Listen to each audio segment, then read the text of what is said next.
The 2026 collapse, worse than 1929 plus 2008 combined. Imagine this. It's early morning. You wake up, check your phone, and the news looks impossible. Markets frozen, banks closed. A global emergency declared overnight. Picture the world waking up tomorrow and realizing it stepped into the greatest financial collapse in human history. The 2026 collapse. A crisis that makes 1929 look small and turns 2008 into a warm-up act. Nobody saw it coming. But the pattern is always the same this time. This time, it will be worse. The storm before the fall, the signs were always there. A global economy, stacked like a tower of glass, debt spiraling beyond anything ever recorded, governments printing money as if inflation were a myth, and central banks those invisible architects playing with the world's fate, interest rate by interest rate, like gamblers who stopped fearing the table. For decades, warnings were ignored. $350 trillion in global debt, nations drowning in deficits, currencies losing purchasing power year after year. But it wasn't just the numbers. It was the rhythm.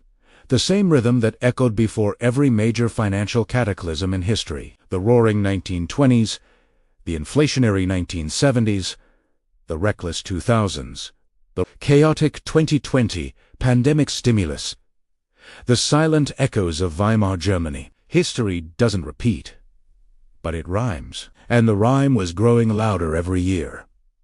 2.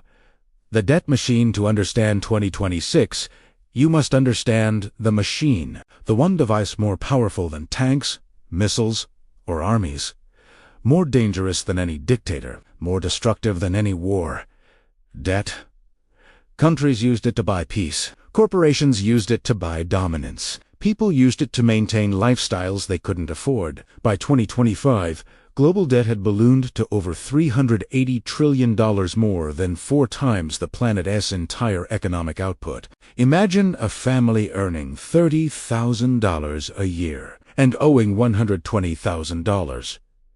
Now imagine every nation living like that. Yet governments pretended it was sustainable. Central banks pretended inflation was under control. And the public pretended not to notice their money buying less every month. But the machine had a fatal flaw. It only works as long as people believe it works. And in 2025, that belief finally began to crack. 3. The Federal Reserve's fatal mistake. If you were to pinpoint the exact moment the collapse became inevitable, it was this. The Federal Reserve tried to fix inflation and broke the system instead. After years of near-zero interest rates and trillions in printed money, inflation exploded. Not just elevated, not just sticky. Exploded. Groceries doubled. Rent soared. Savings melted. And the Fed, panicking, did the only thing it knew how to do. Raise rates, fast, hard, and blindly. The last time rates were hiked this aggressively, 1928. And we all know what followed. But 2026 would be far worse, because this time, the global economy wasn't built on savings. It was built on debt IV. Banks too big to save. When interest rates rise, debt becomes more expensive. When debt becomes more expensive, borrowers default. And when borrowers default, banks fall. In early 2026, the first cracks appeared.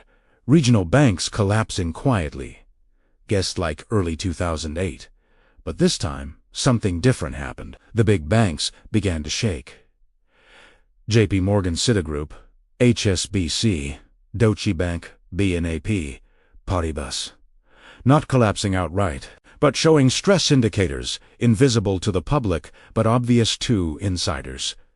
Liquidity vanishing, credit markets freezing, interbank lending drying up, the same pattern as 2008, but multiplied by 10. Nobody saw it coming, but the pattern is always the same. The fall of the dollar while America fought inflation. The world made other plans. BRICS, once dismissed as a symbolic alliance, had grown into a geopolitical monster.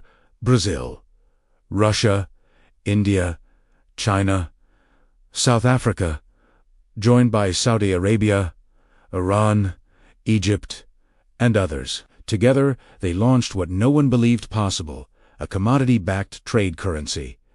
Not a crypto, not a digital token, a globally accepted medium of exchange backed by oil, gold, natural gas, rare earth minerals, strategic metals. It was the beginning of the end for the US dollar. For decades, the dollar had been the world's lifeline, the oxygen of global trade, the backbone of every central bank. But in 2026, its dominance began to fracture.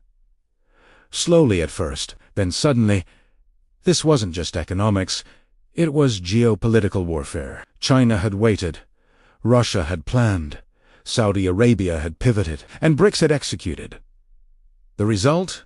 A global shift so monumental that future historians will mark 2026 as the true end of American financial supremacy. Digital currencies.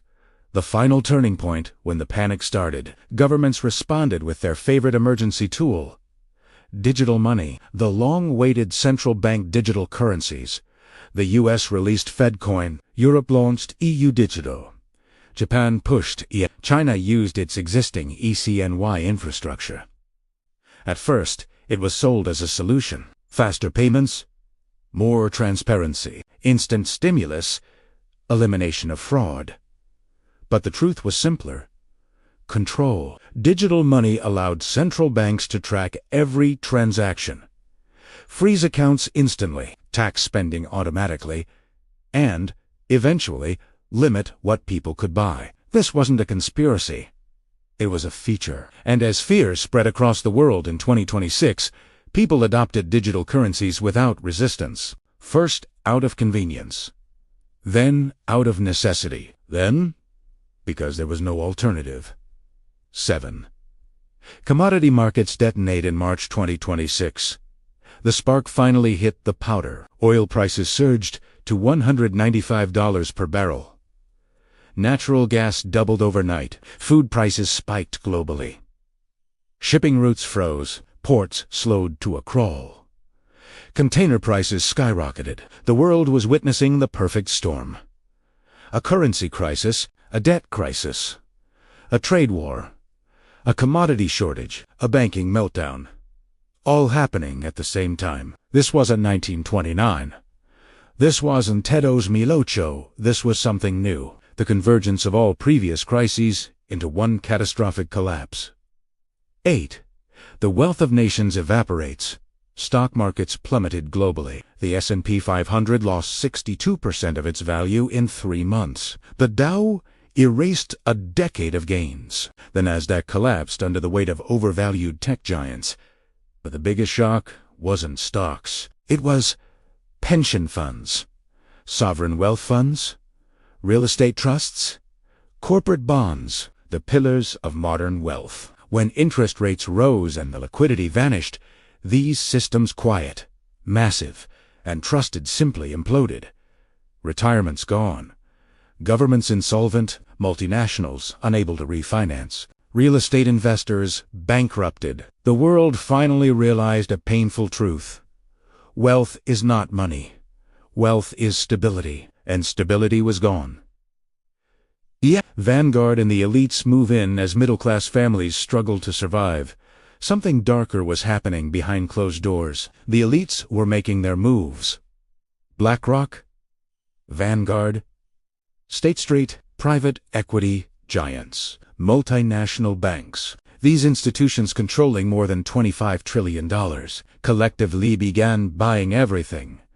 Foreclosed homes, failing banks, bankrupt companies, land water rights, energy infrastructure. While the world burned, they expanded. They didn't fear collapse, they expected it.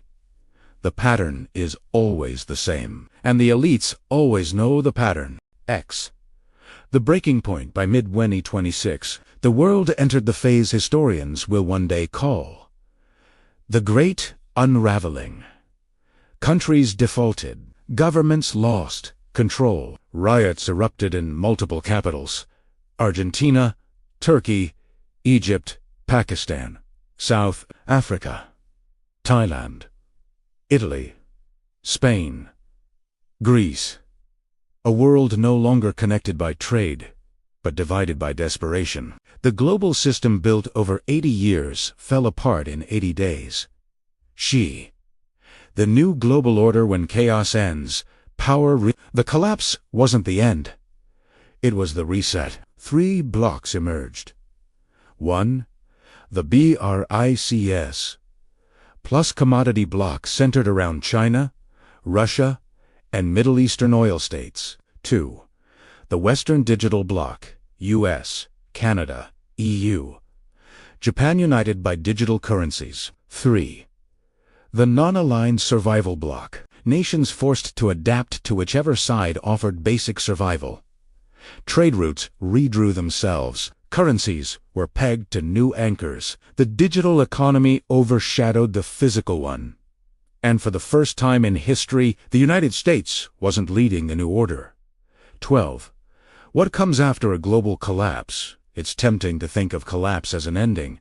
But in reality, collapse is a beginning, a rebalancing, a reckoning, a revelation. 2026 didn't destroy the world. It exposed Italiano. It exposed the fragility of the financial system, the illusions of endless growth, the dangers of debt, the control of elites, the vulnerability of nations, the blindness of the masses. It taught a painful truth. A civilization built on borrowed money is a civilization living on borrowed time. Picture the world waking up tomorrow, a world where savings vanished, currencies failed, governments lost legitimacy, and the elites emerged more powerful than ever. The question isn't what happened in 2026. The real question is this: if the system already collapsed once, what makes you think it won't collapse again?